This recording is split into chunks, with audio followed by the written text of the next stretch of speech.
Chapter 1. Foundations of Glass.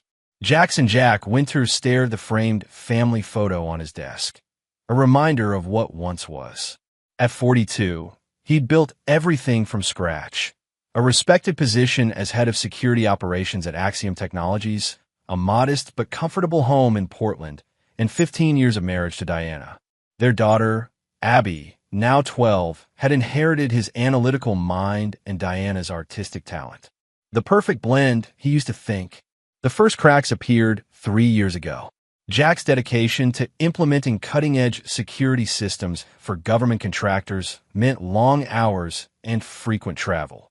Diana's art gallery had finally gained recognition, attracting wealthy clients and industry attention. They began living parallel lives, connected only through brief conversations about Abby's school schedule and household logistics. "You look like you're planning someone's funeral," said Noah Bryant, Jack's colleague, and one of his few genuine friends. Jack minimized the email he'd been reading, another passive-aggressive message from Diana about changing their custody arrangement. "Just thinking about the Richardson account? Because Stone is breathing down everyone's neck about it." "No, personal stuff." Jack rarely discussed his divorce, even with Noah. The humiliation still burned. Finding Diana with Victor Lowell, the gallery's wealthiest patron, had been bad enough. Discovering they'd been involved for over a year had gutted him. Well, snap out of it. Meeting in 5. Stone's bringing in some hotshot consultant to streamline operations. Noah made air quotes and rolled his eyes.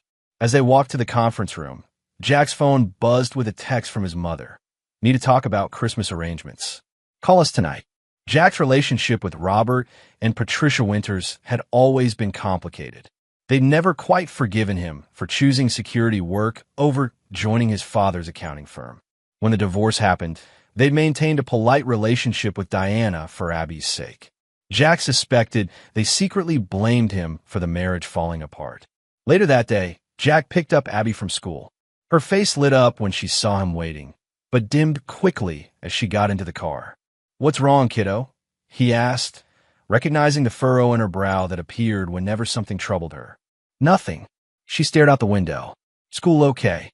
"Fine." "Looking forward to winter break?" She shrugged. At a stoplight, Jack gently turned her face toward him. "Hey, whatever it is, you can tell me." Abby's eyes welled with tears. "Mom says I can't stay with you for New Year's like we planned. She and Victor are taking us to their cabin in Aspen. She already packed my things." Jack gripped the steering wheel so tightly his knuckles turned white. This was the third time Diana had changed their custody agreement without consulting him. Each time, it involved Victor flaunting his wealth, expensive trips, exclusive events, using Abby as a pawn in their ongoing power struggle. "I told her I wanted to stay with you," Abby continued, wiping her eyes. "But she said opportunities like this don't come along often, and I should be grateful." The light turned green. Jack forced a smile. "We'll figure something out, okay? Maybe we can celebrate early." That night, after Abby went to bed, Jack called his parents. "We're not doing the usual family gathering this year," his mother announced without preamble.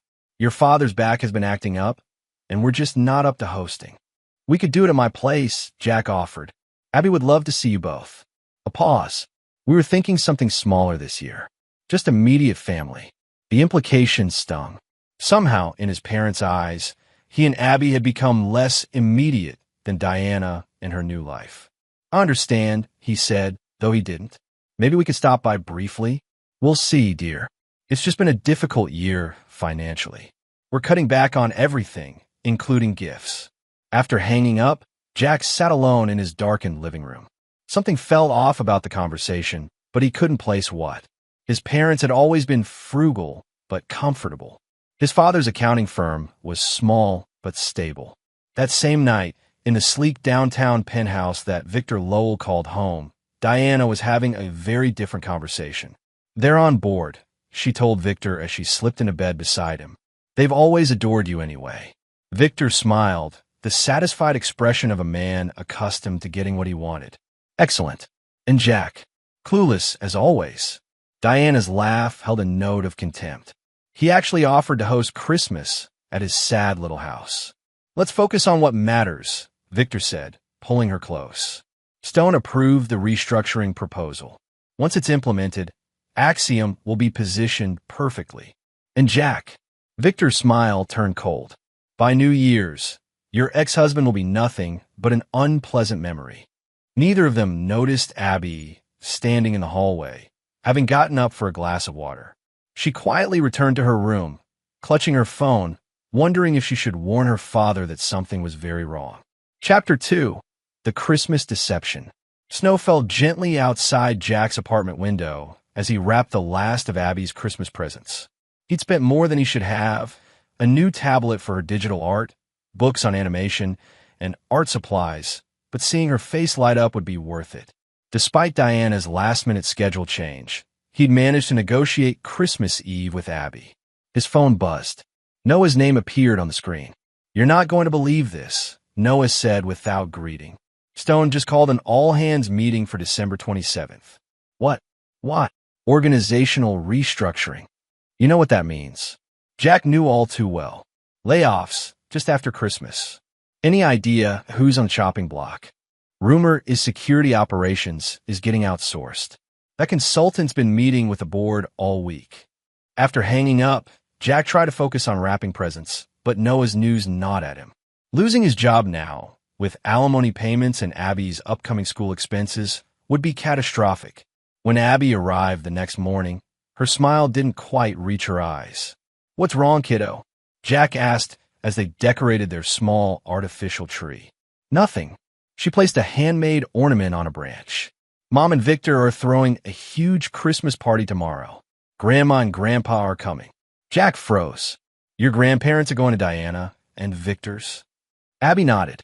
"Mom said they RSVP'd weeks ago. The same parents who claimed they were too tired and broke for family gatherings were attending Diana's party." Jack swallowed his hurt and confusion. "Well, we're going to have our own special Christmas," he declared, forcing cheerfulness into his voice.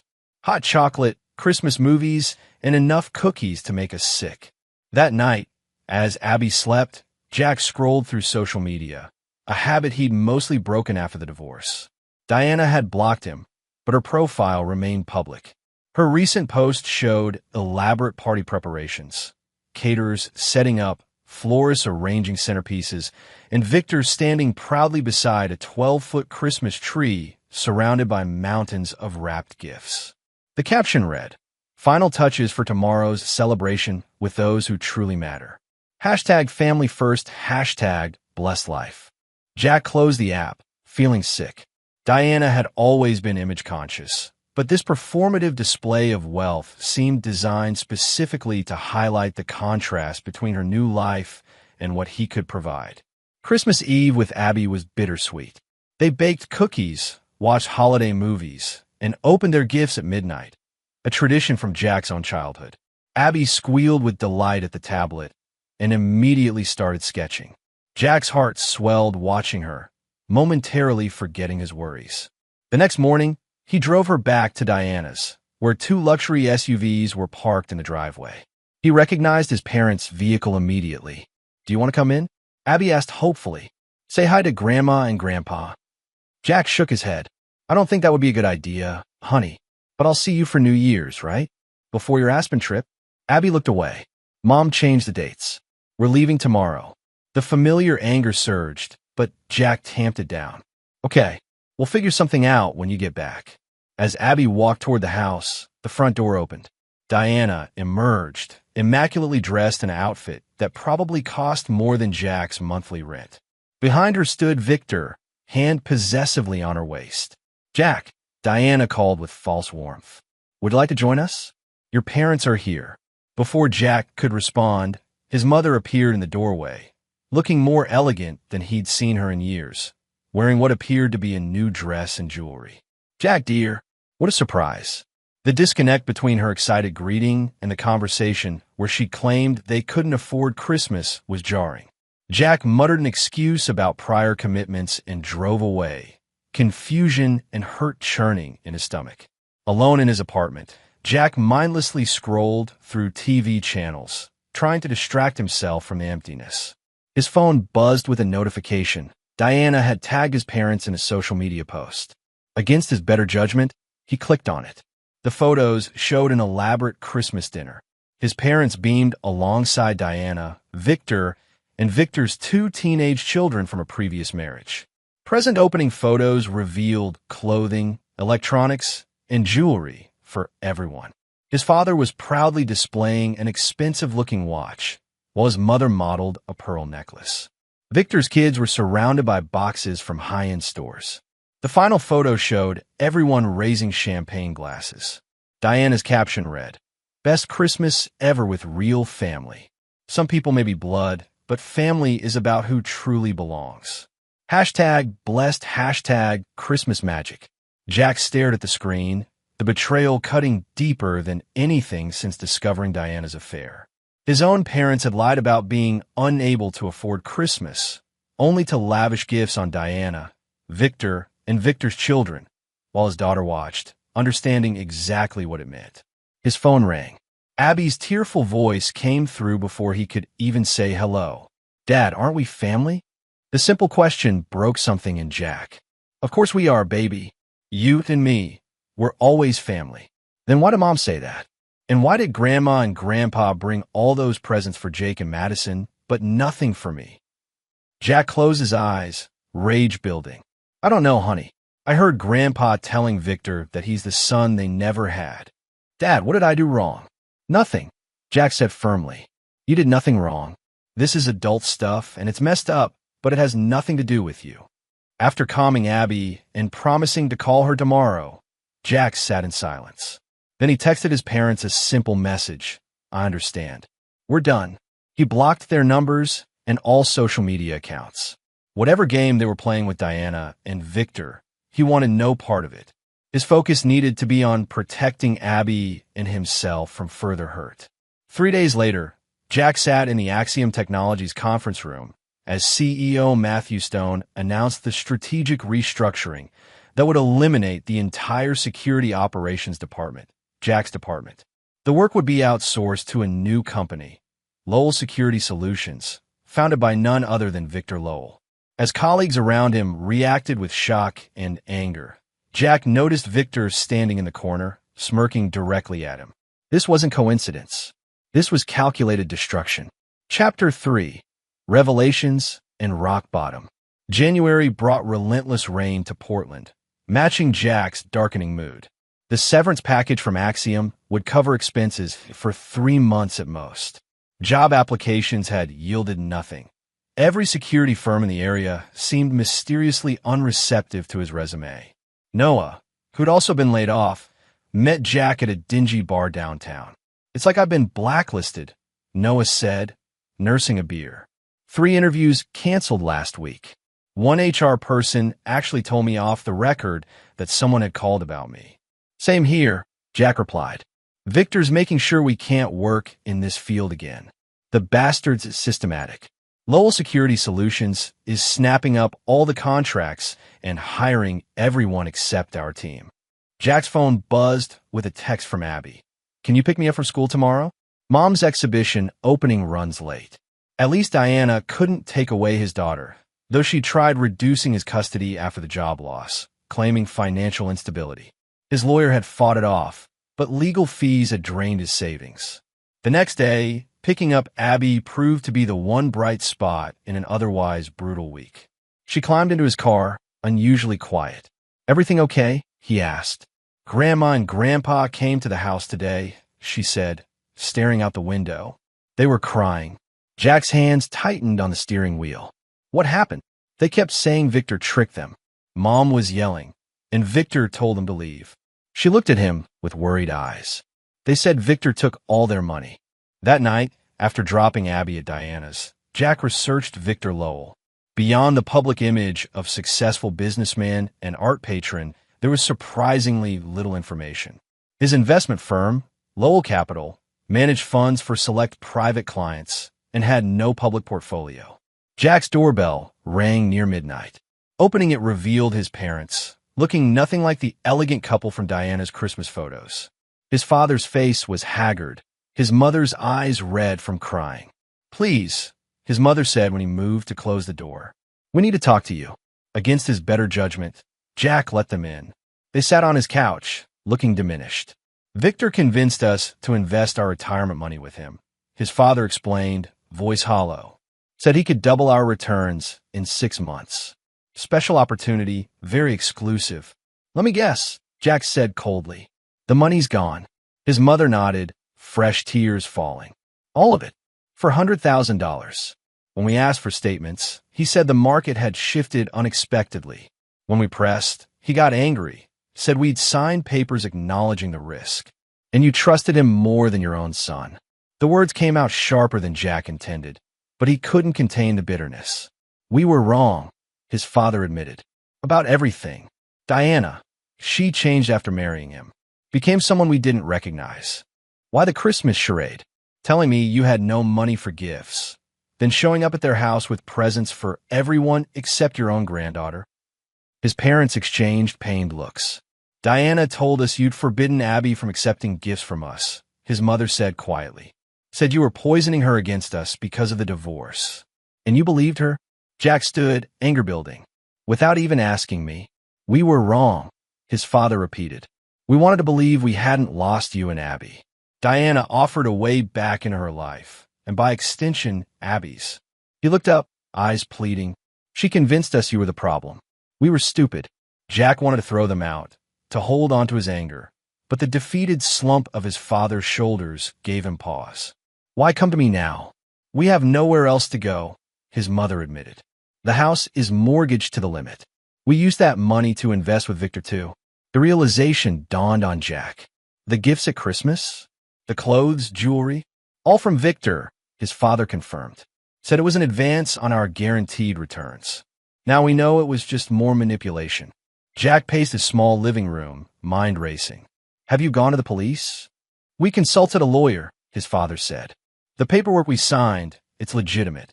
High-risk investment with no guarantees. We have no legal recourse. Later, after his parents left for a motel they could barely afford, Jack sat at his computer, diving deeper into Victor Lowell's background. The man had appeared in Portland 5 years ago, establishing himself quickly in the city's art scene. Before that, his history was murky, different names, different cities. A pattern emerged. Victor would integrate himself into wealthy communities, charm his way into exclusive circles, pursue relationships with well-connected women, and eventually vanish, leaving financial ruin in his wake. He operated just within legal boundaries, using charm and manipulation rather than outright fraud. Diana was just his latest conquests, useful for her connections to wealthy art collectors and, apparently, to Jack's position at Axiom. The security protocols Jack had implemented were likely valuable to someone with Victor's interests. As dawn broke, Jack's phone buzzed with a notification. Diana had posted on social media again. So thrilled to announce my promotion to Director of West Coast Operations for Lowell Capital's new art investment division. Some people mock package delivery as a career, but we can't all have real jobs with real impact. Hashtag bless life, hashtag career goals. The post included a photo of Diana in an elegant office, Victor's arm around her waist. Jack stared at the screen, confusion turning to rage as he realized the package delivery comment was aimed at him. He'd been forced to take a job with a courier service after weeks of unsuccessful interviews in his field. Whatever game Victor and Diana were playing, they weren't content with just winning. They needed to humiliate him completely. And they were using his daughter, his parents, and his career as pawns. Something shifted in Jack that morning. The man who had always played by the rules, who believed in fairness and justice, began to disappear.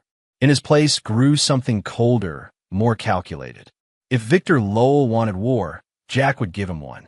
But he would need allies, information, and a plan that would dismantle everything Victor had built. The rain continued to beat against his windows as Jack opened a new document on his computer and began to type. Operation Glasshouse. Chapter 4. Gathering Broken Pieces. February brought unseasonable warmth to Portland, as if the city were holding its breath for what would come. Jack had spent the last month meticulously building the foundation of his plan while maintaining a facade of defeat. The courier job provided more than just minimum wage. It gave him access to buildings, offices, and information that would otherwise be inaccessible. Each delivery to downtown high-rises was an opportunity to observe security protocols, note the habits of key players, and occasionally misdeliver packages that contained small devices capable of capturing network traffic. Today's route included the Bradbury Building, where Lowell Capital occupied the top 3 floors.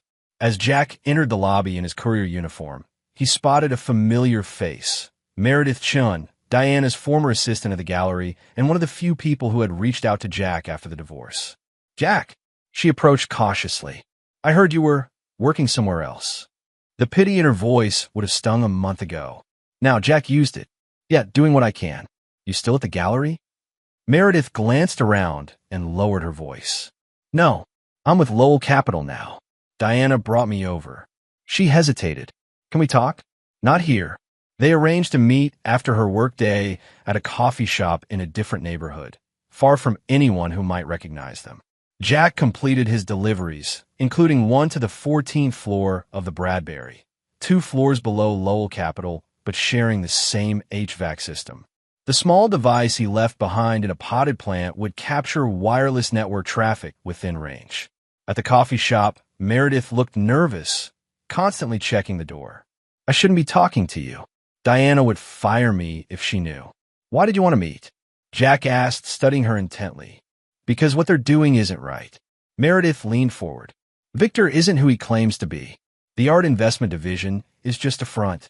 They're using client investments to fund their lifestyle while moving money through a series of shell companies." "You have proof?" She shook her head. "Not that I could take anywhere. Everything technically follows regulatory guidelines. It's just structured to benefit them regardless of how the investments perform." "And my parents?" Meredith looked pained. "They weren't the only ones. Victor targets people with significant savings but limited financial sophistication. Your parents were just convenient." Jack absorbed this information. "Why are you telling me this?" "Because of Abby."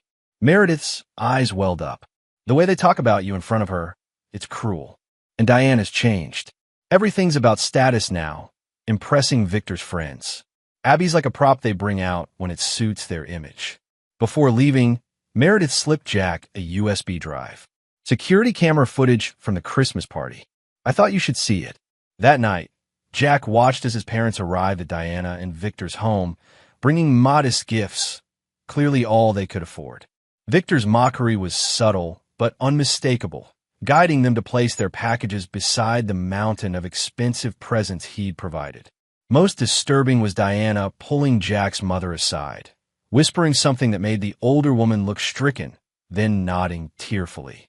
Now Jack understood. Diana had been poisoning his parents against him for months, possibly years. The final clip showed Abby sitting alone in the kitchen while the adults celebrated in the living room.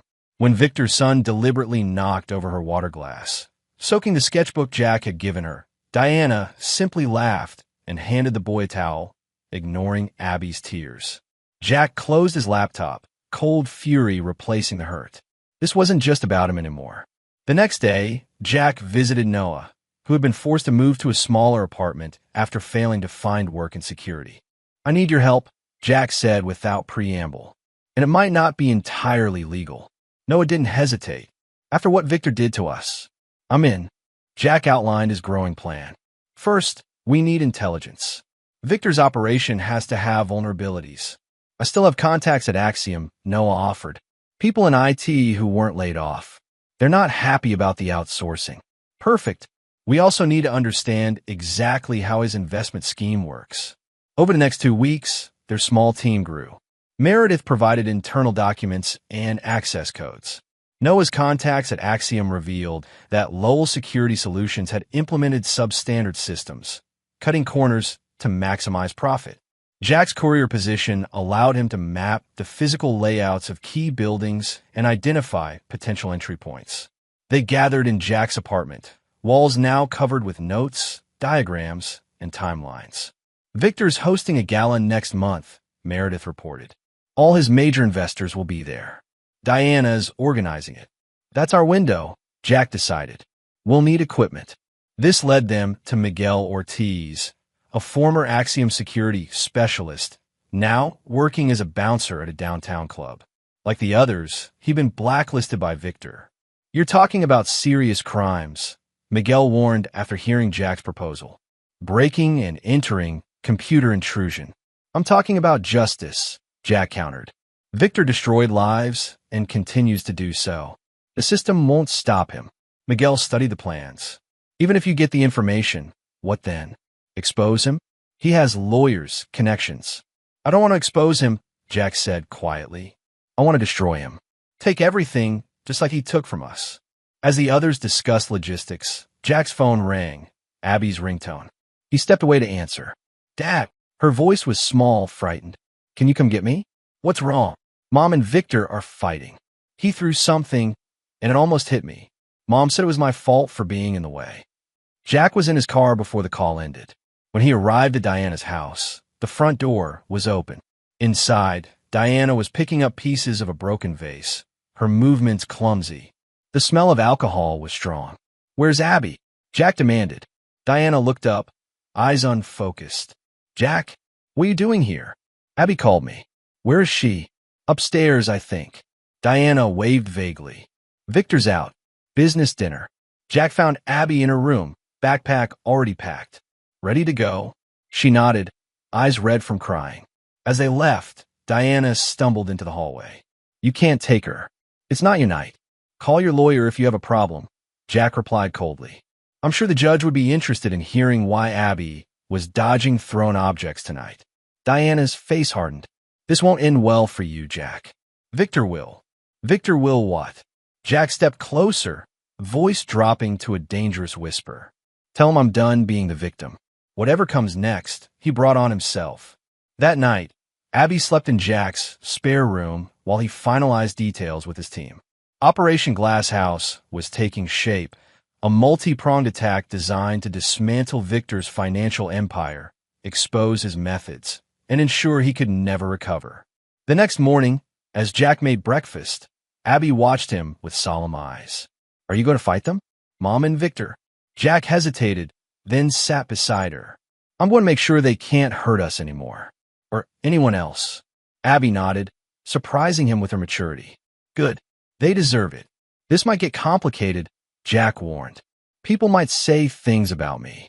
I don't care, Abby said firmly. You're my dad. We're family. Jack hugged her tightly, more determined than ever to see his plan through. For Abby, for his parents who had been manipulated and ruined, and yes, for himself, to reclaim what had been taken and ensure Victor Lowell would remember the name Jack Winters for the rest of his life. Chapter 5. The First Strike. March arrived with torrential rains, turning Portland streets into rushing streams.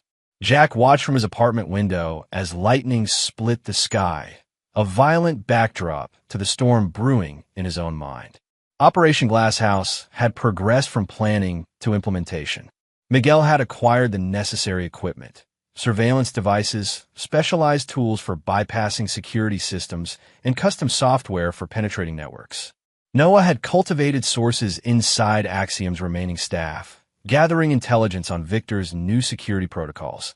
Ironically, the same ones Jack had designed and Victor had claimed as his own innovation. Meredith continued providing insider information from Lowell Capital, though her position grew increasingly precarious.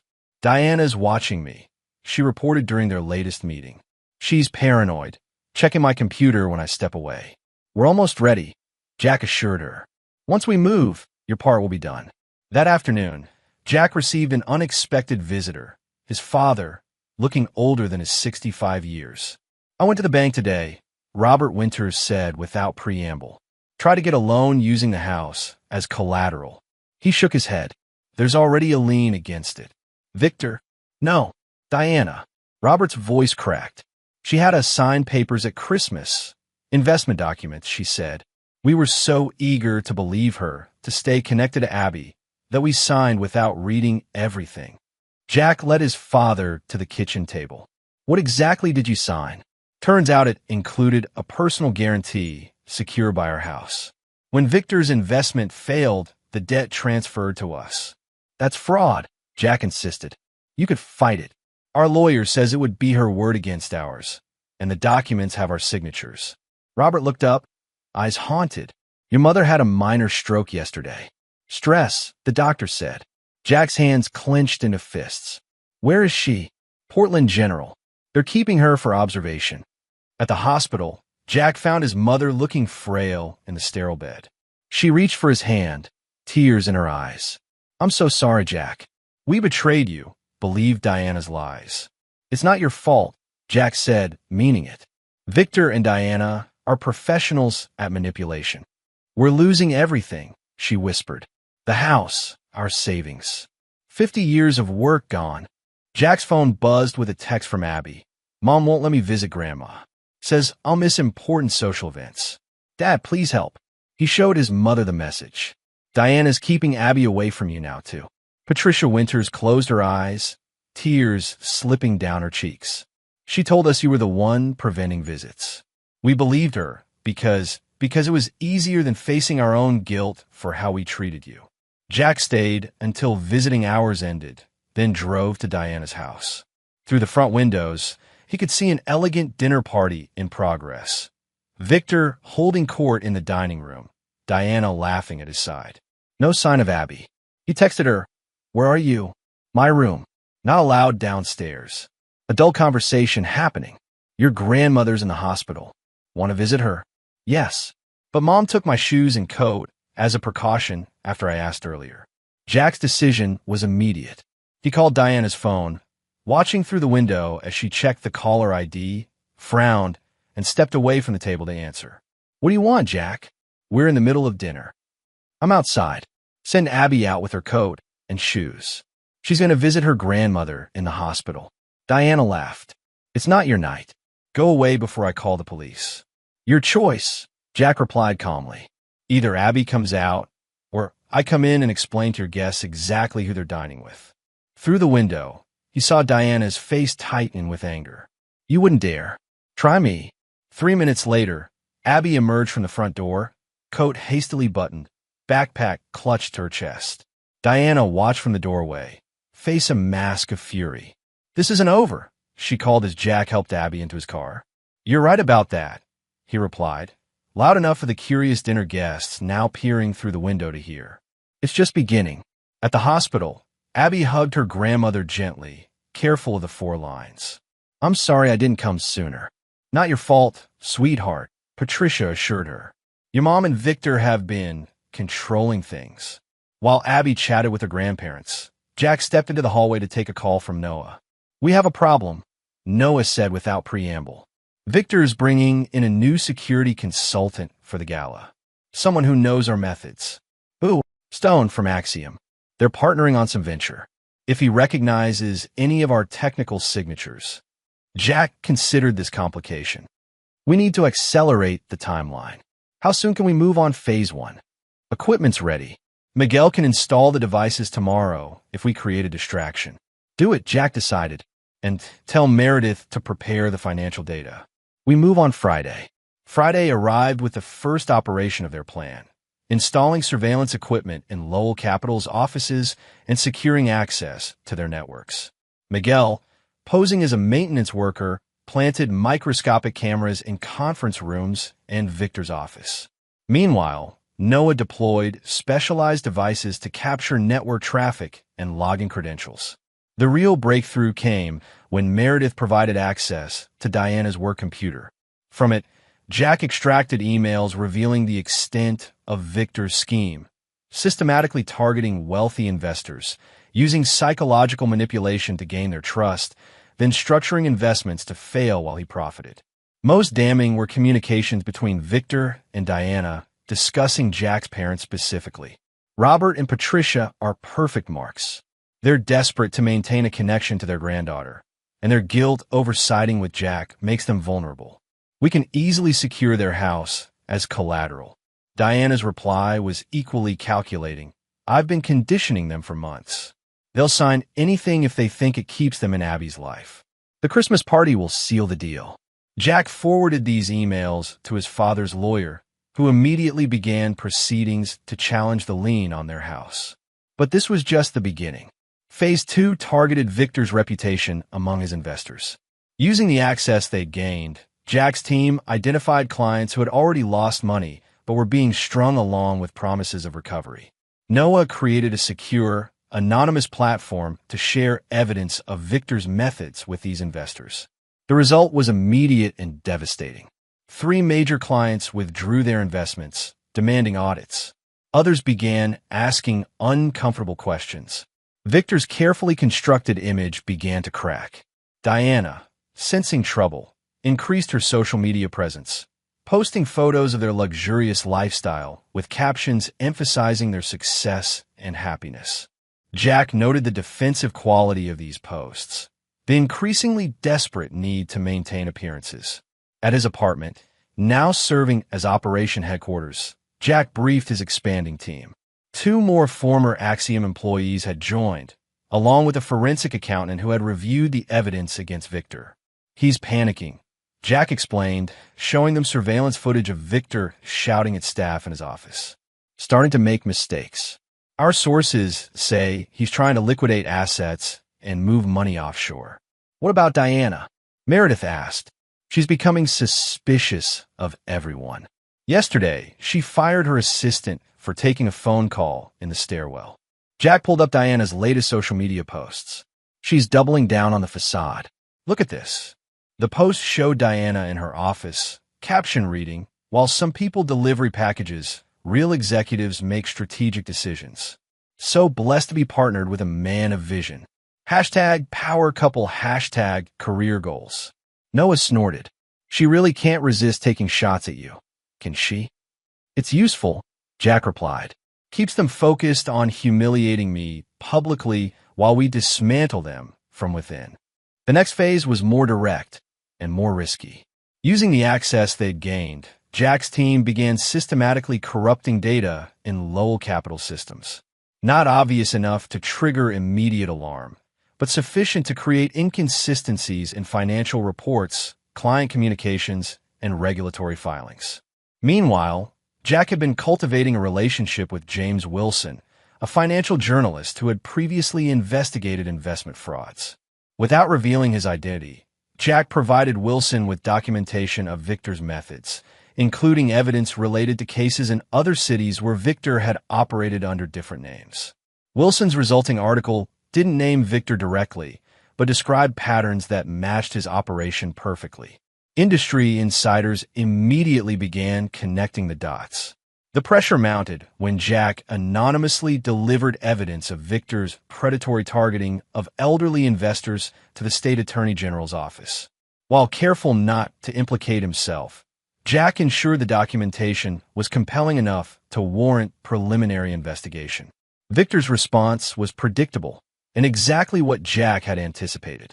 Rather than retreating or attempting damage control, Victor doubled down, hosting an extravagant party at his penthouse to demonstrate his continued success and influence. Jack watched from across the street as Portland's elite arrived, noting the absence of several key figures who had previously been Victor's strongest supporters. The cracks were widening. After the party, Jack received an unexpected call from Diana. "I know what you're doing," she said, voice slightly slurred. "Victor's onto you too. I have no idea what you're talking about. The client withdrawals, the questions, the regulatory interest, it all started after you threatened me at the dinner party." Diana's voice hardened. "Back off, Jack. You have no idea who you're dealing with." "Actually, I think I do." Jack kept his tone neutral. "How's the party? I noticed several important guests were missing. Temporary setbacks. Victor always comes out on top." She paused. "Stay away from us, Jack. For your own good." "Is that a threat?" "It's reality. Cross Victor, and you'll regret it." After hanging up, Jack called Noah. "They're getting nervous. Time to accelerate Phase 3. Phase 3 targeted Victor's connections to Axiom Technologies. Using evidence gathered from their surveillance, Jack's team exposed how Victor had deliberately sabotaged security protocols after taking over the contract, putting sensitive client data at risk while cutting costs to maximize profit.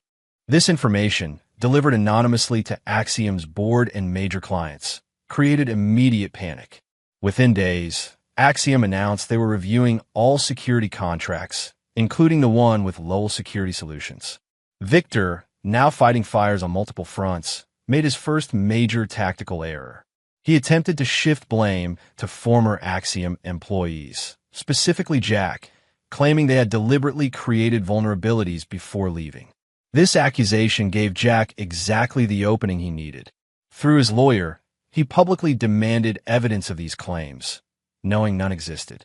When Victor failed to produce proof, Jack filed a defamation lawsuit, forcing the conflict into the open.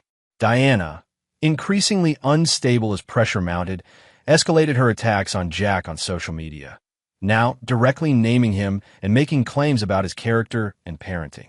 These public outbursts provided Jack's lawyer with additional ammunition for restraining orders and custody modifications. By month's end, Victor's carefully constructed empire showed significant stress fractures. 3 major investors had withdrawn completely. Regulatory agencies had opened preliminary inquiries. Axiom was reconsidering their contract. And most satisfying to Jack, his parents' lawyer had successfully challenged the lien on their house, citing the emails proving deliberate manipulation. But Jack knew better than to underestimate Victor. The man had survived similar situations before by cutting losses, changing identities, and moving to new hunting grounds. The final phase of Operation Glasshouse needed to ensure that escape wasn't possible. As March ended, Jack received a text from an unknown number, Lowell moving assets offshore through shell company in Caymans. Diana liquidating art collection quietly. Plans to leave country by end of April. Friend. Jack smiled grimly. The prey was running. Time to close the trap. Chapter 6. Counterstrike and Consequences. April's gentle rains were deceptive, much like the apparent calm that had settled over the conflict between Jack and Victor. For 2 weeks, there had been no new public moves from either side. Victor had gone uncharacteristically quiet on social media, his usual stream of business achievements and social gatherings reduced to occasional bland corporate posts. Diana, too, had tempered her online presence, replacing mocking jabs at Jack with carefully curated images of professional success. To the outside world, it appeared the storm had passed. Jack knew better. They're consolidating, he explained to his team, now operating from a rented office space rather than his apartment. Cutting losses, securing core assets, preparing contingencies. Noah nodded. Our sources at Axiom confirm Victor's security contract is being terminated. Official announcement next week. What about Diana's art division? Jack asked. Meredith pulled up financial records on her laptop. Client withdrawals have accelerated. Most major investors have pulled out. She's selling gallery inventory at deep discounts, quietly, through private channels. And Abby? Miguel asked. Jack's expression darkened. Diana's fighting my custody modification request tooth and nail. Court date is still 3 weeks away. The temporary restraining order Jack had obtained after Diana's social media attacks had given him additional parenting time, but Diana was challenging it vigorously, hiring an aggressive attorney known for scorched earth tactics in divorce cases. We need to move faster on the financial tracking, Jack decided. If they're preparing to flee, we need concrete evidence before they can move the money. Their planning session was interrupted by Jack's phone, Abby's ringtone. Dad, her voice was hushed, frightened. I think something bad is happening. Jack immediately tensed. Where are you? Mom's office. I'm supposed to be doing homework in the conference room, but I heard shouting. Victor came in really angry about something called asset freezes. Mom's crying, and he's throwing things. Is the door locked? Are you safe? Yes. But Dad, he said your name. Said you'd regret being born when he's done. Jack's blood ran cold. Stay put. Lock the door. I'm coming to get you. After ensuring Abby would remain hidden, Jack briefed his team. Victor's cracking. Time to implement Contingency Plan Alpha. Contingency Plan Alpha had been developed for exactly this scenario. Victor becoming volatile and potentially dangerous. It involved immediate documentation of threats, police notification, and accelerated legal proceedings. Jack called his lawyer from the car, simultaneously texting Diana, I'm picking up Abby. She called me afraid because Victor is having a violent outburst. Police have been notified. I'll be there in 10 minutes. Diana's response was immediate. Don't you dare come here. Nothing is happening. Abby is fine. When Jack arrived at Lowell Capital's offices, he wasn't alone. Noah and Miguel positioned themselves discreetly in the lobby while Jack headed upstairs. His lawyer had arranged for a police officer to meet him there, citing concern for a minor's safety. The elevator opened to reveal Diana blocking the hallway, her normally perfect appearance disheveled. "You have no right to be here," she hissed. "This is private property." "Our daughter called me terrified," Jack replied evenly as the police officer stepped forward. "I'm here to ensure her safety." Diana's facade cracked slightly. "Officer, this is a misunderstanding. My ex-husband is using our daughter to harass me at work." Before the officer could respond, a crash sounded from down the hall, followed by Victor's voice bellowing obscenities. The officer's demeanor immediately changed. "Ma'am, I need to check on the child's welfare." While Diana argued with the officer, Jack texted Abby, "We're here. Stay in the conference room." The confrontation escalated when Victor emerged from his office, face flushed with anger. Upon seeing Jack and the police officer, he froze momentarily, then composed himself with visible effort. "What's the meaning of this intrusion?" he demanded, straightening his tie. "Sir, we received a call concerning a child's safety," the officer explained. "I need to verify the minor is unharmed." Victor's smile was cold. "Of course.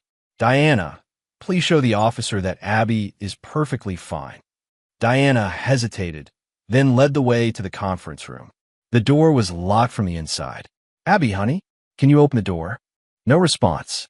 Jack stepped forward. "Abby, it's Dad. You can open the door now."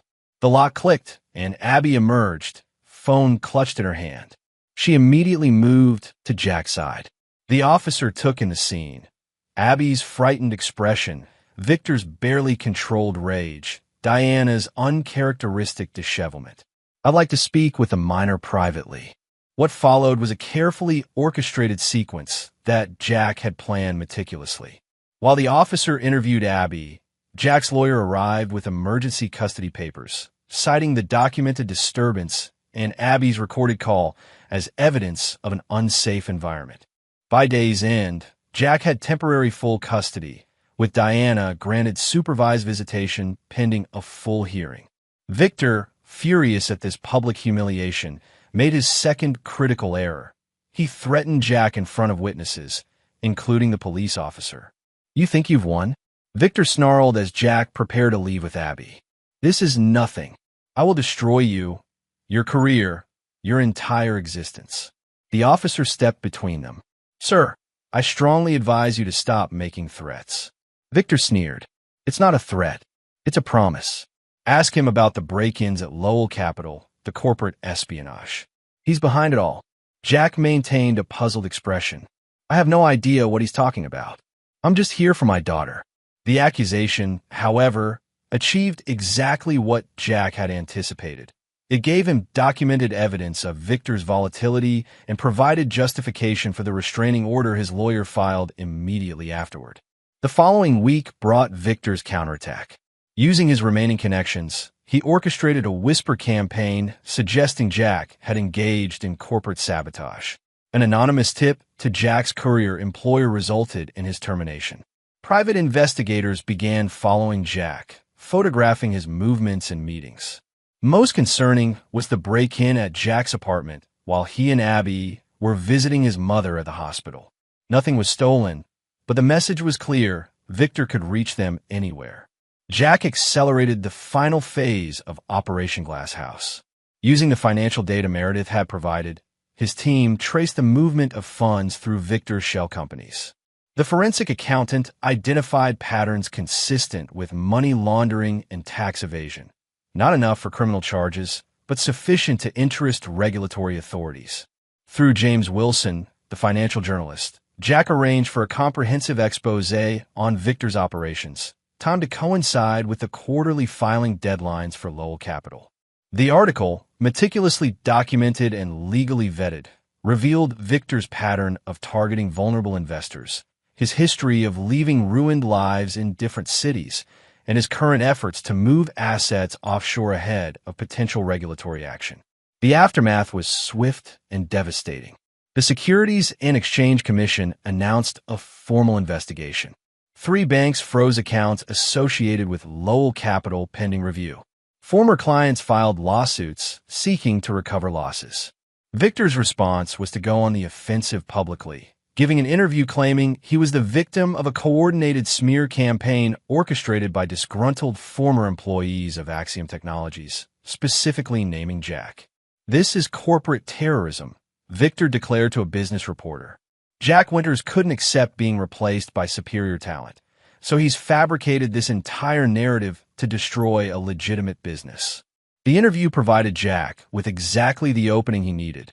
Through his lawyer, he filed a second defamation lawsuit, forcing Victor to either produce evidence of his claims or retract them publicly. Meanwhile, Diana began distancing herself from Victor's business operations, claiming in supervised visitations with Abby that she had been misled about the nature of Victor's investments. This transparent attempt to salvage her position only strengthened Jack's custody case. The pressure built when 2 former associates of Victor from different cities came forward with stories matching the pattern Wilson had described in his article. These testimonials corroborated the evidence Jack had accumulated, lending credibility to the emerging narrative of Victor as a sophisticated predator rather than a legitimate businessman. As April neared its end, Victor made his most desperate move yet.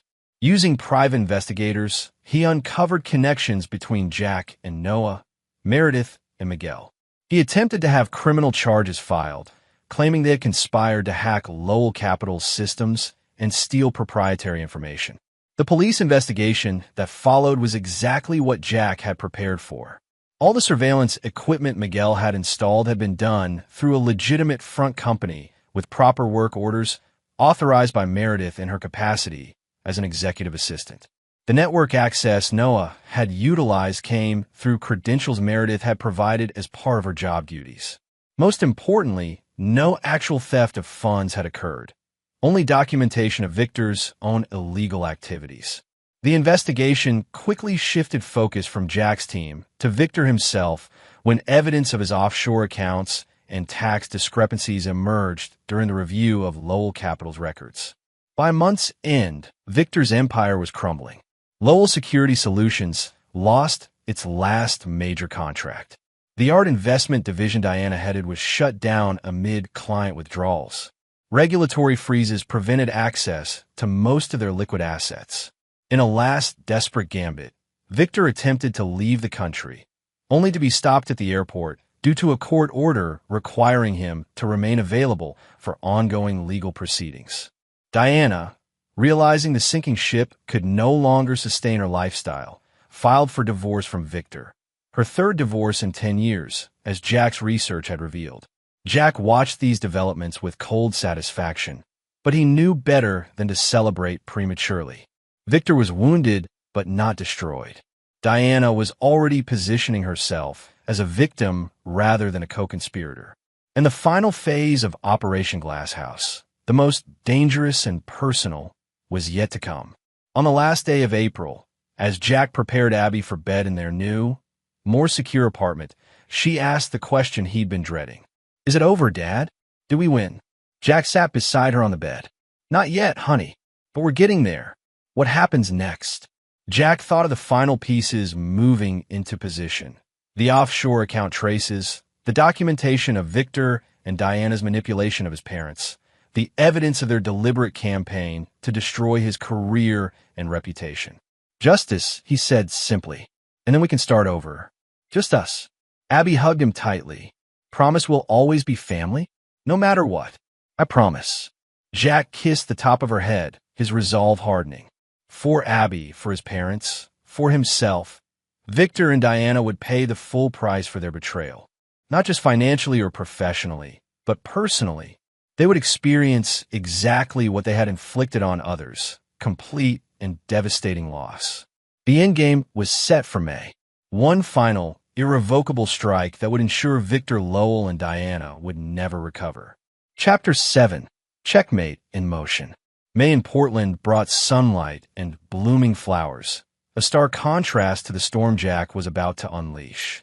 Operation Glasshouse had entered its final, most crucial phase. Everything's in position. Noah reported during their early morning meeting at the secure office space.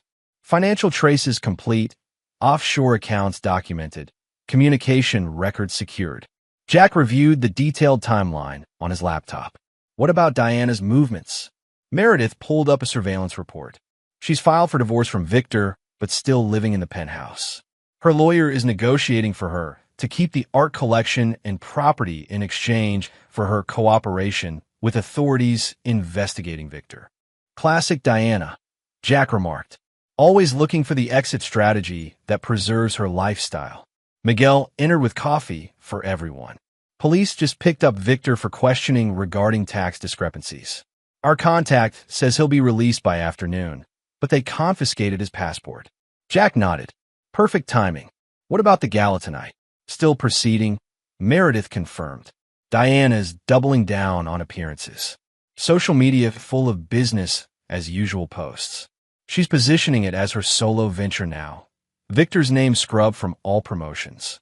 The gala had been planned months earlier as Lowell Capital's signature event, an exclusive gathering of Portland's elite at the Crystal Ballroom.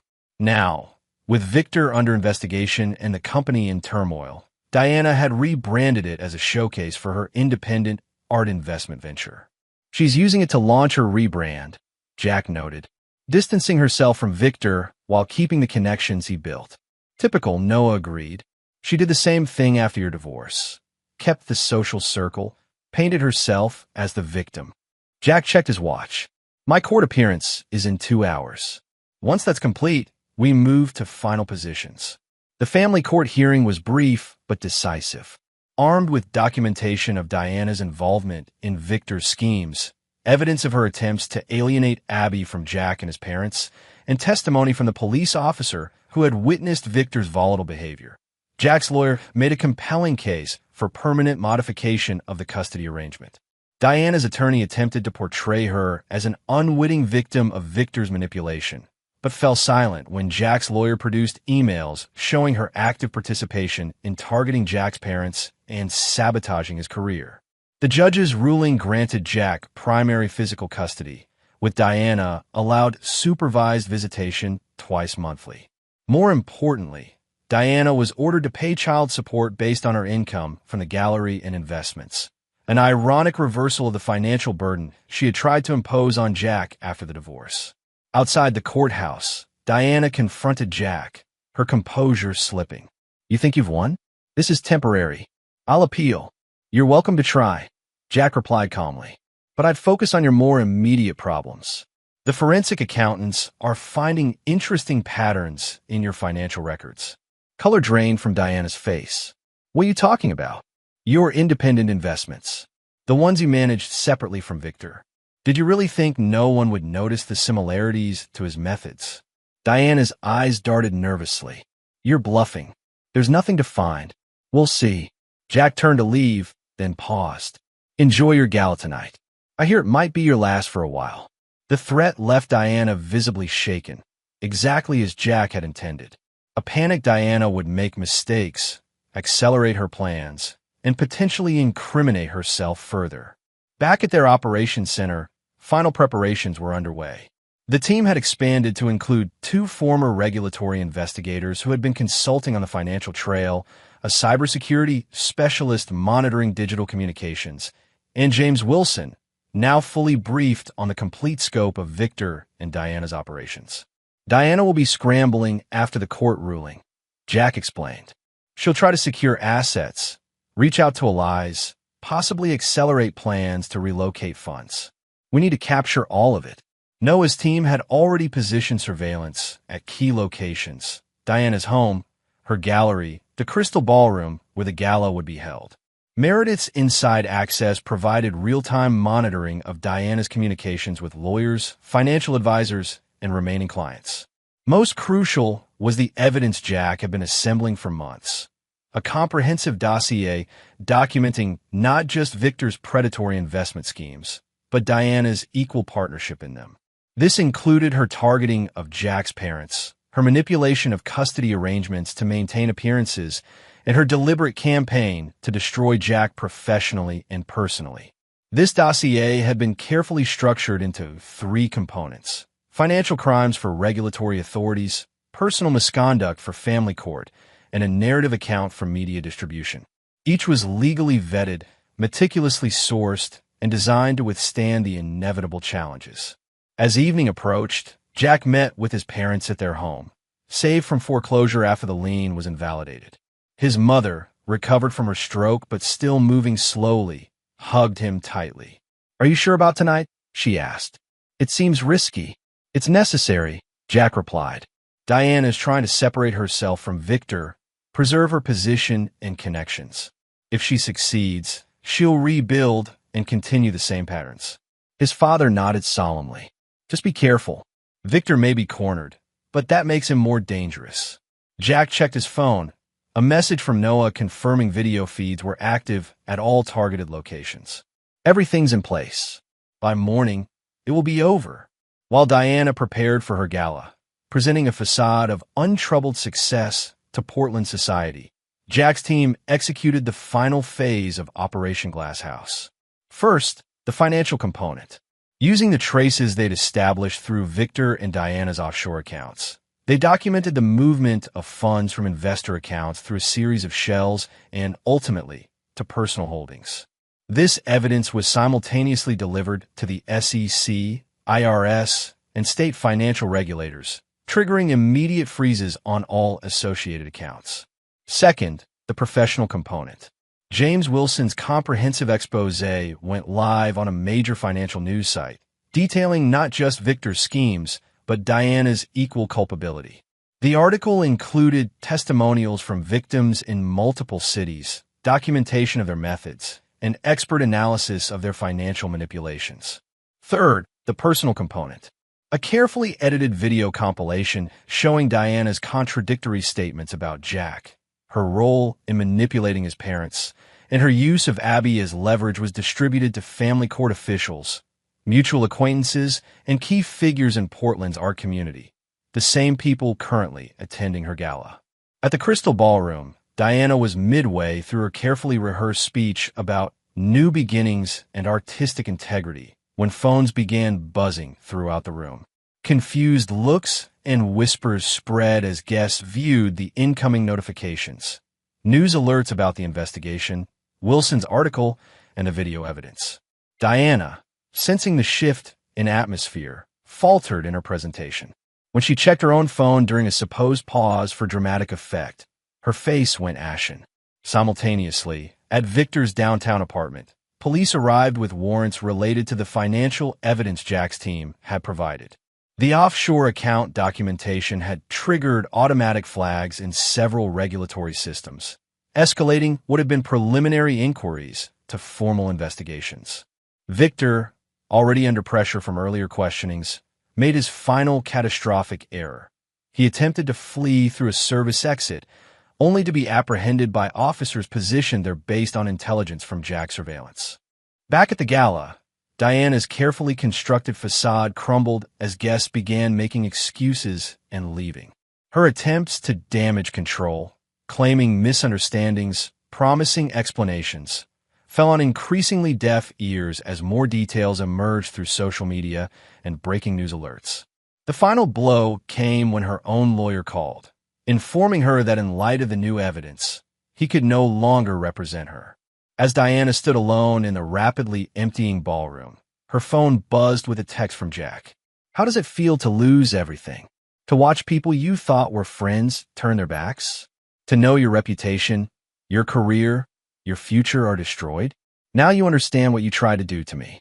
The difference is you earned this." Diana's response was a single word: "How?" Jack didn't reply. The question itself was victory enough. The realization that she had been systematically outmaneuvered by the man she had dismissed as inconsequential, the husband she had betrayed and attempted to destroy. By midnight, both Victor and Diana were in custody. Victor for attempted flight to avoid questioning. Diana after attempting to access frozen accounts at an ATM and becoming belligerent with responding officers. At his new apartment, Jack sat with Abby, who had fallen asleep watching a movie. His phone continuously updated with reports from team members monitoring the situation.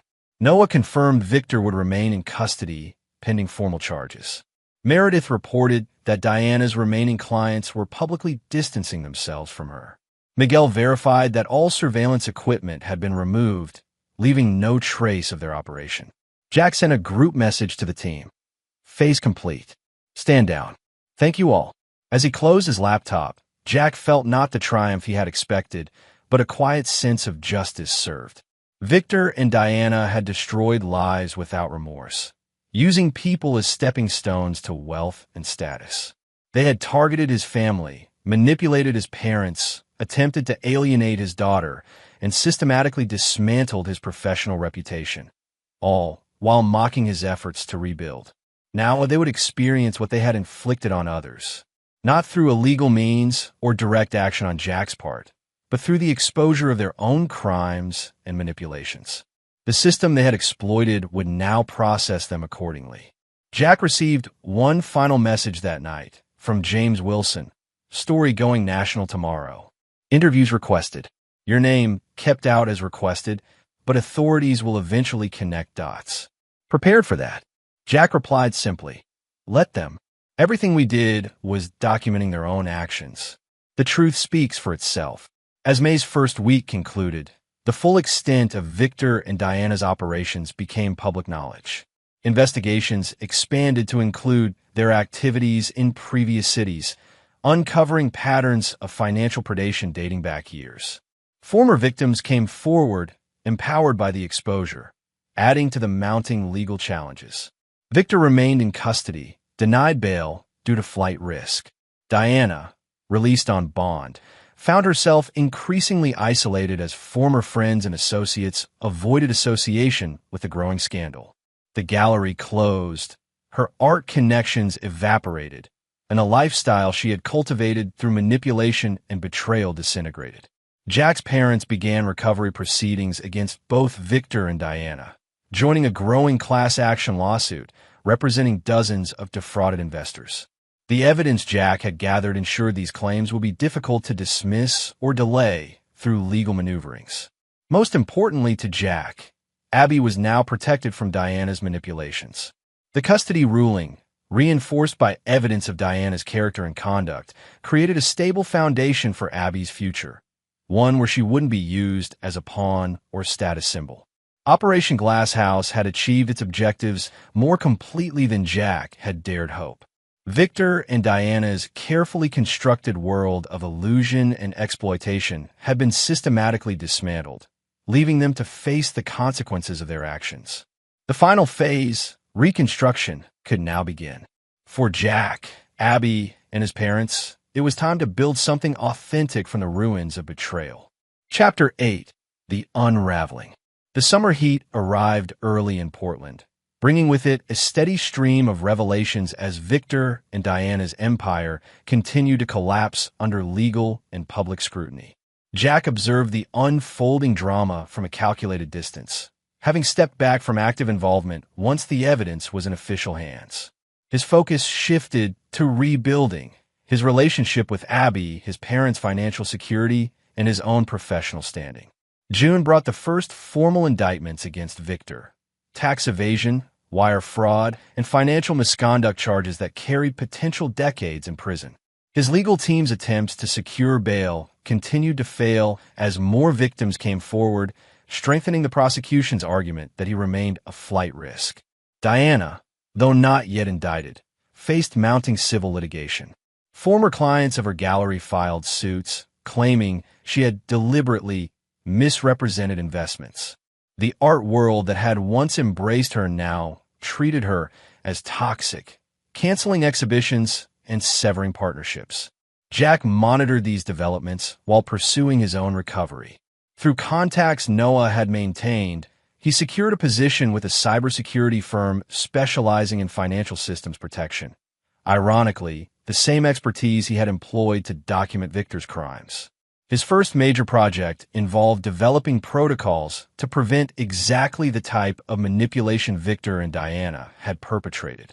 The irony wasn't lost on Jack, who now used his understanding of their methods to create safeguards for potential victims. Abby thrived under the new custody arrangement, her artistic talents flourishing without the pressure Diana had imposed to maintain appearances. She spent weekends with Jack's parents, rebuilding the relationship Diana had systematically undermined. One warm evening, as Jack prepared dinner in their apartment, Abby looked up from her sketchbook. "Dad, is Mom going to jail like Victor?" Jack paused, choosing his words carefully. "I don't know, honey. That's up to the courts to decide. Do you want her to?" Abby's directness sometimes caught him off guard. "What I want," Jack said after a moment, "is for her to understand what she did wrong and take responsibility for it, and for you to be protected from being hurt again." Abby nodded thoughtfully. "Mrs. Chun came to school today." "Meredith?" Jack was surprised. Meredith had maintained a low profile since providing crucial evidence against her former employers. "She's teaching in our class now. She saw me and looked scared, but I told her it was okay. She asked how we were doing." "What did you tell her?" Abby shrugged. "That we're okay now. That you smile more." Jack realized it was true. The consuming focus on revenge had lifted, replaced by something calmer but no less determined. A commitment to rebuilding rather than retaliating. Later that night, Jack received an unexpected call from his lawyer.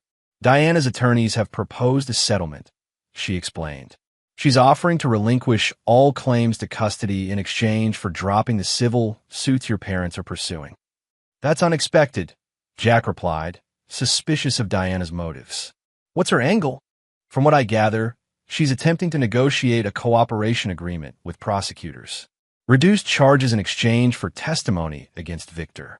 Having these civil matters resolved would strengthen her position." Jack considered this. She's cutting Victor loose to save herself. Classic Diana. "Do you want to consider the offer?" "Let me discuss it with my parents. I'll call you tomorrow." The conversation with Robert and Patricia Winters was brief but decisive. "We don't need her money," his father said firmly. "The house is secure now, and your mother's health is improving. What we want is for Abby to be protected. If Diana relinquishes custody claims," his mother added, "that would give you the security to make decisions without her interference." Jack nodded. "That's my thinking too. The money was never the point."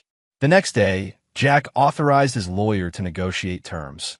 Full legal custody to Jack, with Diana permitted annual supervised visitation contingent on good behavior and compliance with all court orders. In exchange, the Winters family would withdraw from the civil litigation, though this would not affect the criminal investigations. Diana accepted immediately, confirming Jack's suspicion that she was positioning herself to minimize potential criminal exposure.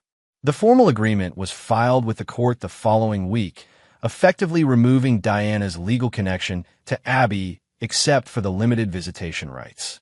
July brought the next phase of the legal proceedings.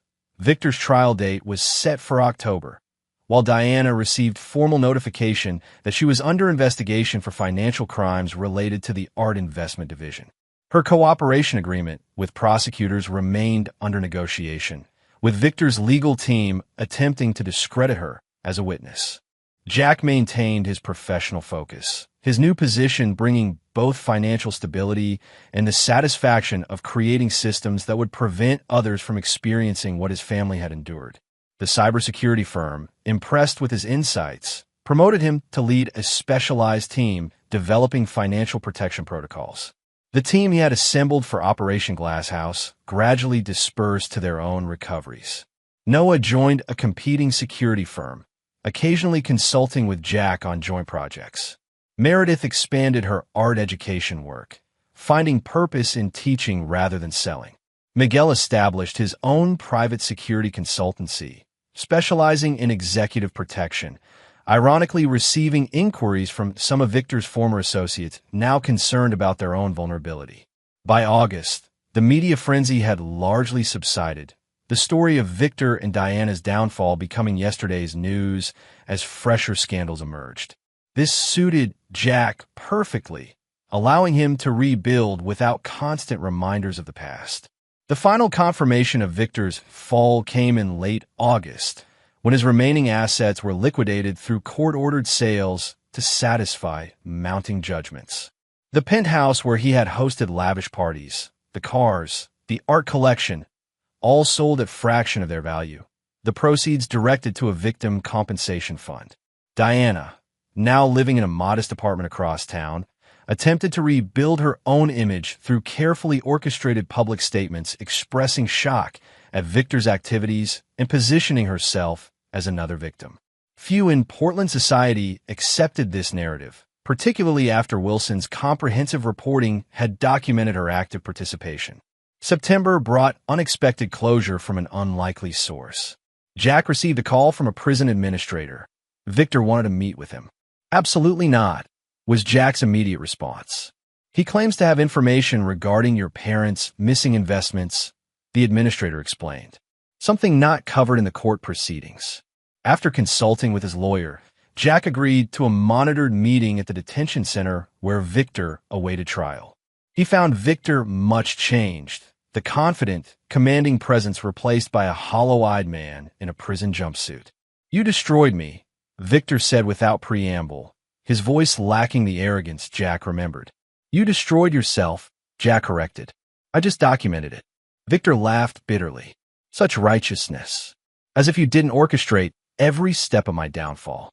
You mentioned information about my parents' investments." Victor leaned forward. "Diana took it, not me. The money your parents invested, she diverted it directly. Never even entered the company accounts." Jack studied him skeptically. "Why tell me this now?" "Because she's cutting a deal to testify against me, claiming she was manipulated."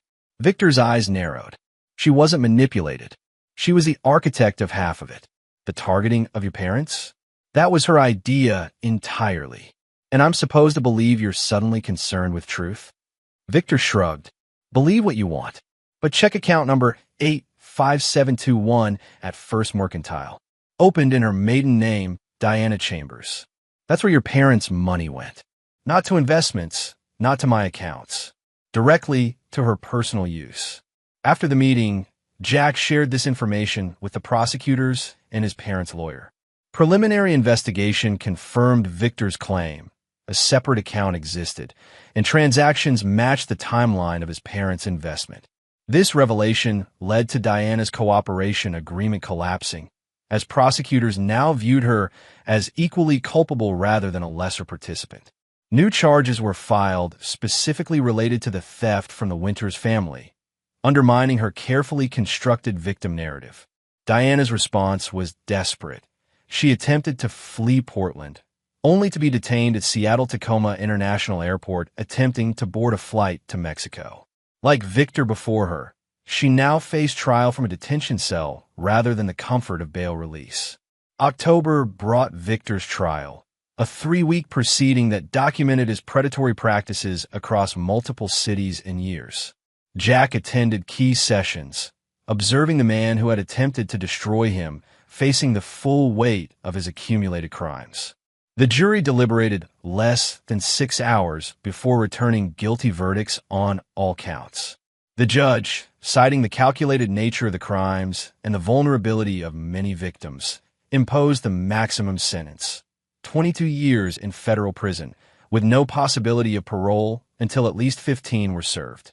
As Victor was led from the courtroom, he locked eyes with Jack briefly.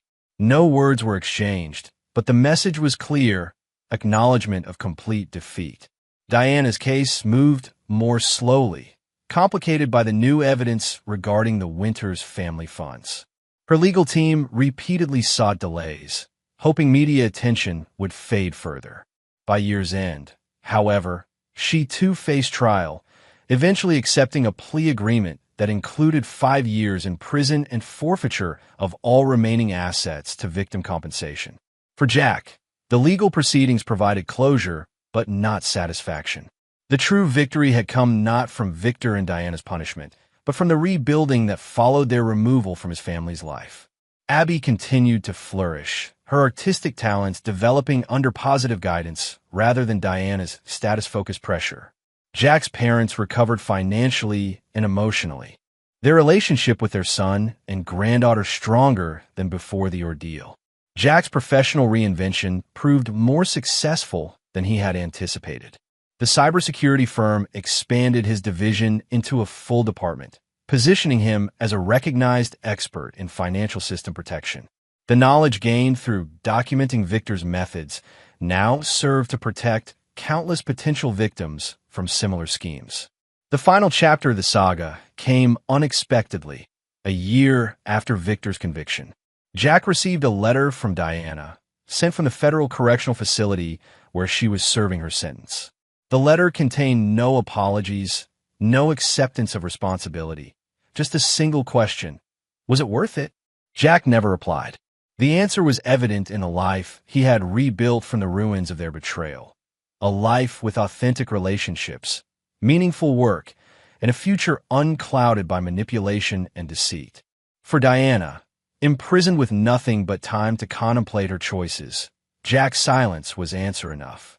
Chapter 9. Foundations Rebuilt. 5 years passed like the turning of seasons, distinct yet flowing seamlessly one into another. Portland changed, as cities do, but the truly profound transformations occurred within the lives of those who had weathered the storm of betrayal and emerged stronger. Jack, now 47, sat in his office at Winter Shield Security, the firm he had founded 3 years after Victor's conviction. The company had grown from his initial team of 5 to over 50 employees, specializing in protecting financial institutions and investors from sophisticated fraud schemes. The framed article on his wall told part of the story, from victim to vigilant, how Jack Winters transformed personal betrayal into protection for others. The industry recognition had come after his security protocols helped uncover 3 major investment frauds before significant damages occurred. His assistant interrupted his review of quarterly reports. "Your daughter's here." Abby entered with the confident stride of her 17 years. Her artistic talent now refined into a distinctive style that had earned her early acceptance to Rhode Island School of Design. She dropped her portfolio on the chair and grinned. "Dad, you'll never guess who called me." Jack smiled. "Based on that expression, I'd say RISD with a scholarship offer. Full ride." She launched herself into a hug that nearly knocked him over. "The portfolio you helped me put together clinched it. I just provided the technical setup for your digital submission. The talent is all yours." Speaking of talent, Abby continued, "Noah called. Said to tell you the Richardson implementation is complete and something about Victor 2.0 being contained." Jack nodded, understanding the coded message. Noah, now Winter Shield's chief technology officer, had been monitoring an investment scheme targeting elderly Portland residents, one bearing uncomfortable similarities to Victor's methods. The containment meant evidence had been delivered to authorities before significant losses occurred. "How are Grandma and Grandpa? Still enjoying Florida?" "Loving it. Grandpa's teaching a financial literacy course at the senior center. He says it's inoculating potential victims."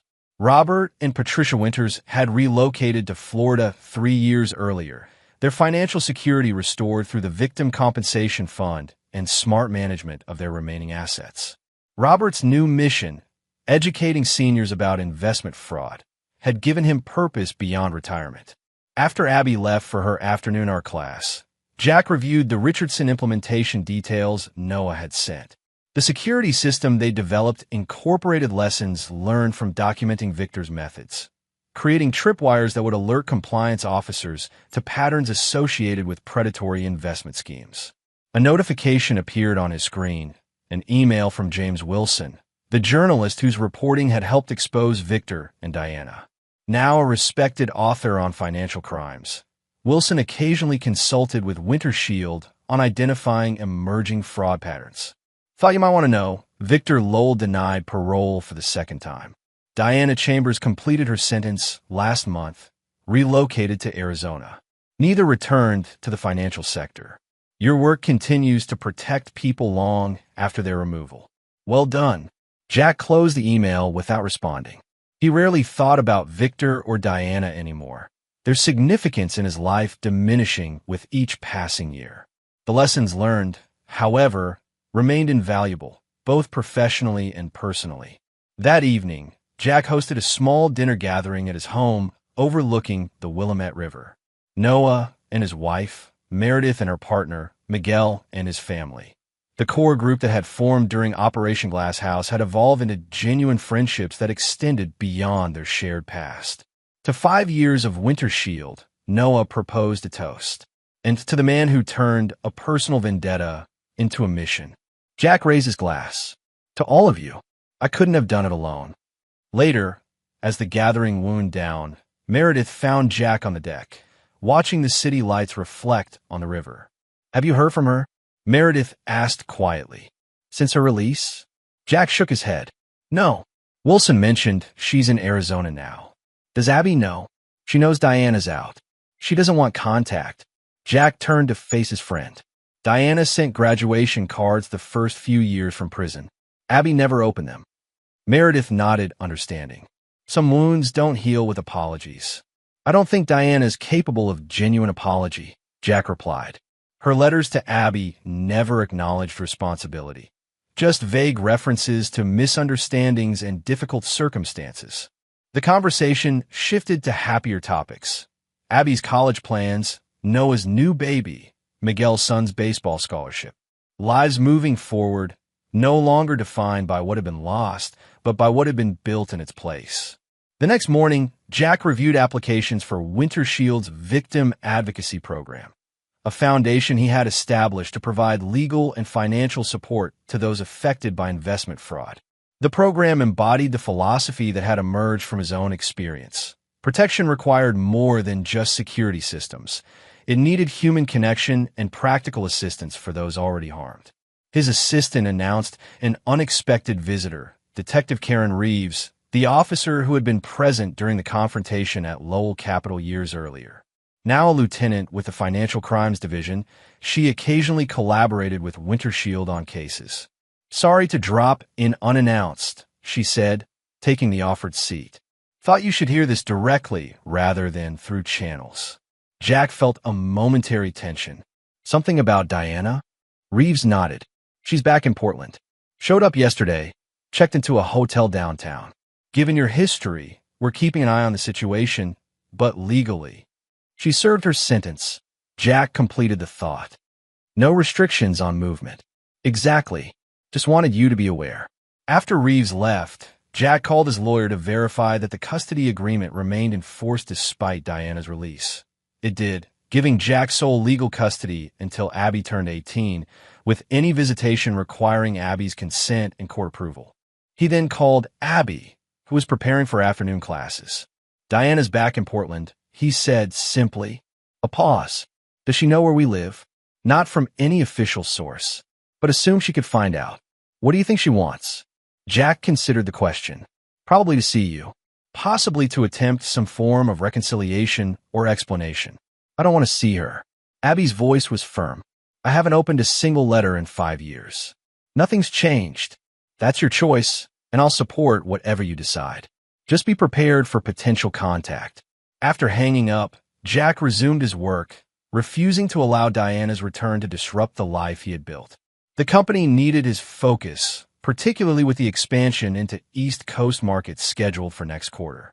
2 days passed without incident.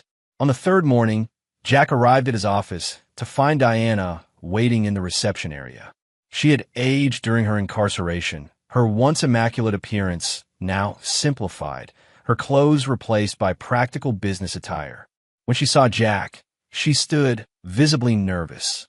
Jack! Diana. He kept his voice neutral. This is unexpected. I called for an appointment. Your assistant said you were booked solid for weeks. Jack gestured to his assistant. Clear 15 minutes, please. In his office, Diana declined coffee, sitting rigidly in the visitor's chair. You've done well for yourself, she observed, glancing around at the awards and company growth charts on the walls. What do you want, Diana? She met his gaze directly. To see Abby. To try to explain. She doesn't want to see you. Hasn't opened your letters. Hasn't expressed any interest in reconnecting. Diana flinched slightly. She's 17. Almost an adult. Shouldn't she make that decision directly? She has made that decision. I'm simply relaying it. Jack leaned forward. What did you expect, Diana? That 5 years would erase what you did? That she would forget watching you choose Victor and his children over her? Mock her father's efforts to rebuild? Use her grandparents as pawns? I've changed, Diana insisted. Prison gives you time to reflect. Reflection isn't redemption. Jack checked his watch. My 15 minutes are nearly up. Is there anything else? Diana reached into her purse and removed an envelope. Give her this, please. If she chooses not to read it, I'll accept that and leave Portland for good. After Diana left, Jack studied the sealed envelope. He would give it to Abby as promised, respecting her right to decide whether to open it. His own curiosity about Diana's intentions was irrelevant. His priority remained protecting Abby while supporting her growing independence. That evening, he handed Abby the envelope without comment. She stared at it for a long moment. Did you read it? Jack shook his head. It's addressed to you. Your choice whether to open it. Abby placed the envelope on the coffee table. Not today. Maybe not ever. They spent the evening reviewing her RISD acceptance package, discussing housing options and first semester courses.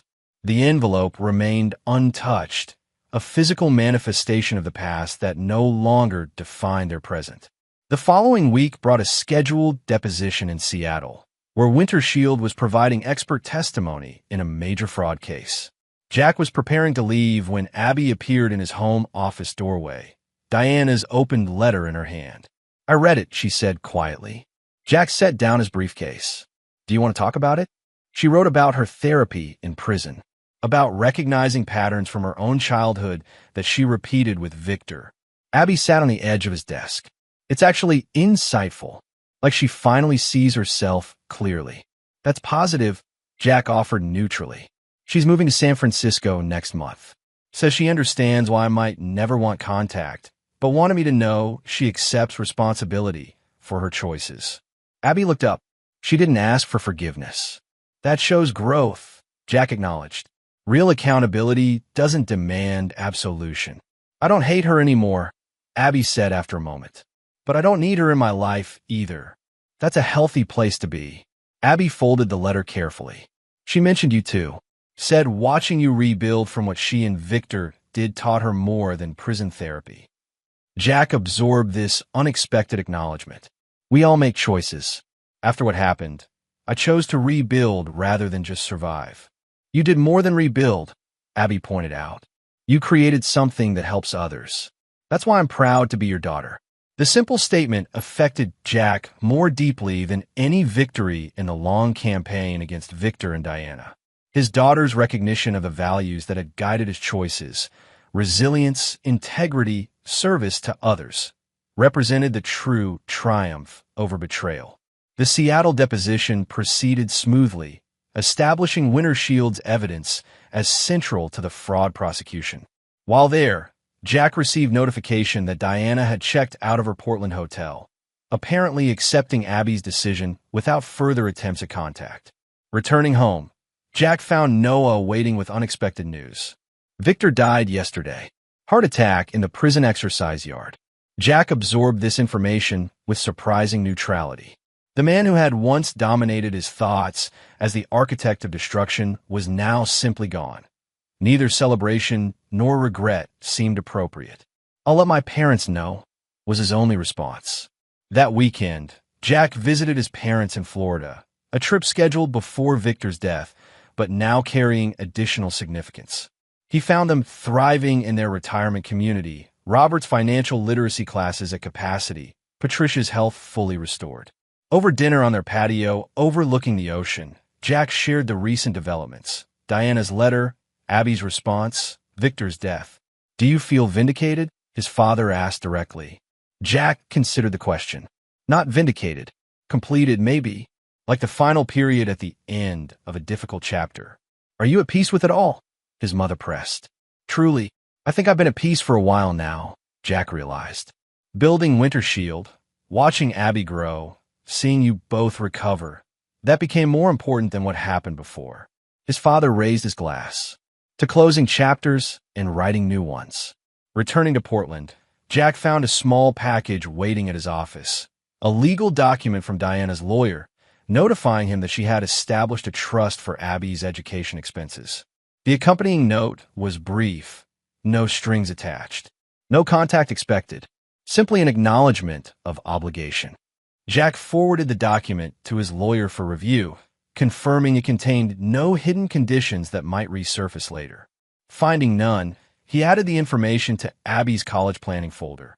she could decide whether to accept it. September brought Abby's departure for RISD, the bittersweet milestone of a child leaving home tempered by pride in her accomplishments and confidence in her future. As they unpacked her dorm room, Abby revealed her decision regarding Diana's trust. "I'm accepting the money," she said without preamble.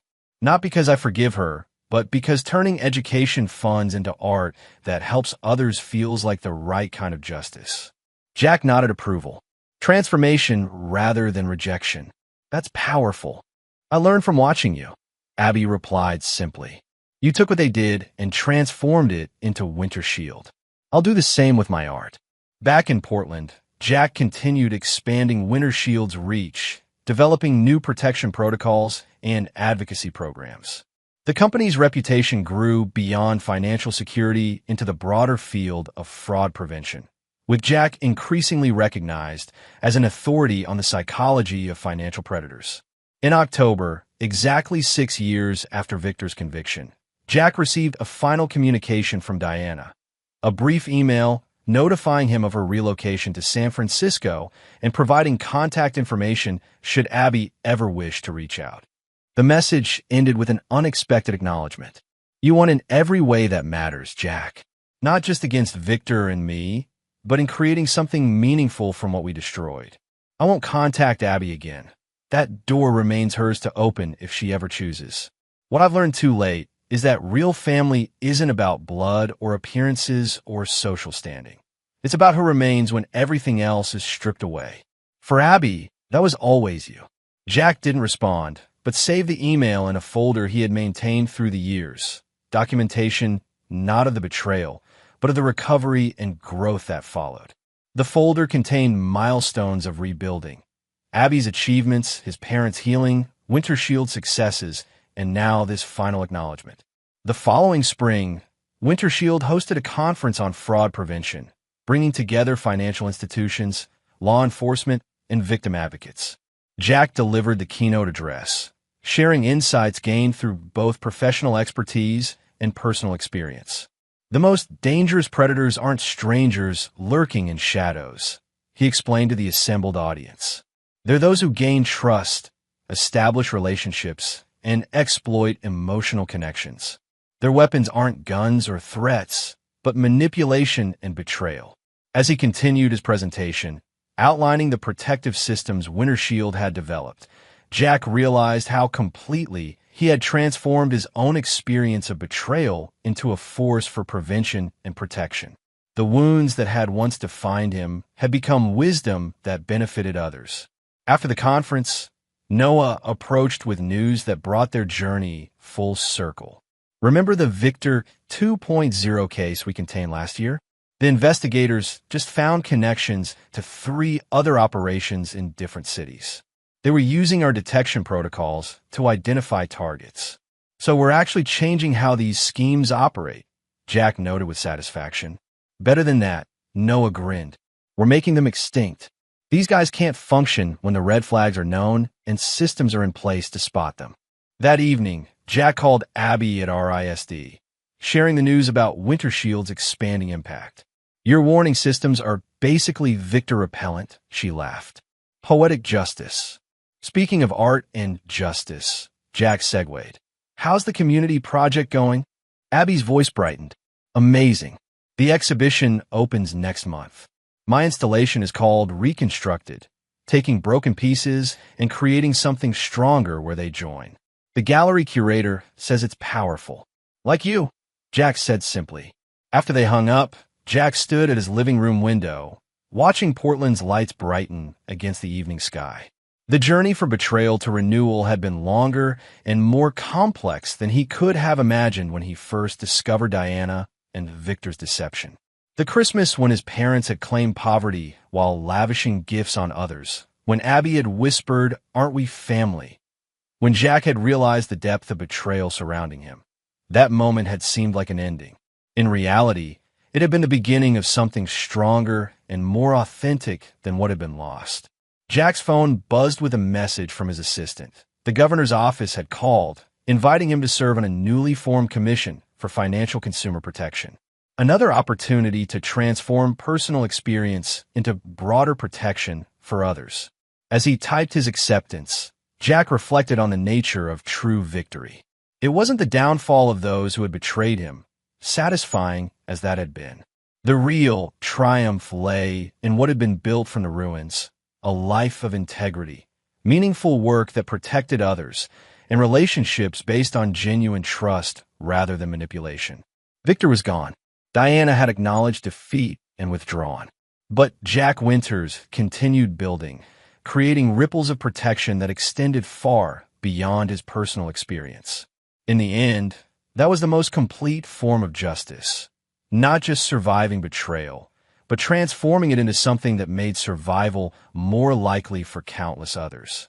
The foundations rebuilt were stronger than what had been destroyed. Family, defined not by blood, but by loyalty and love. Career, focused on protection rather than profit. Relationships, based on shared values rather than convenience or status. In that transformation lay the final victory. The creation of a legacy that would long outlast the betrayal that had sparked its beginning. And there you have it. Another story comes to an end. What did you think? I'd love to hear your thoughts in the comments below. If you enjoy this story, consider joining our community by subscribing. It means the world to us. For more stories like this one, check out the recommended videos on screen. And I'll see you there.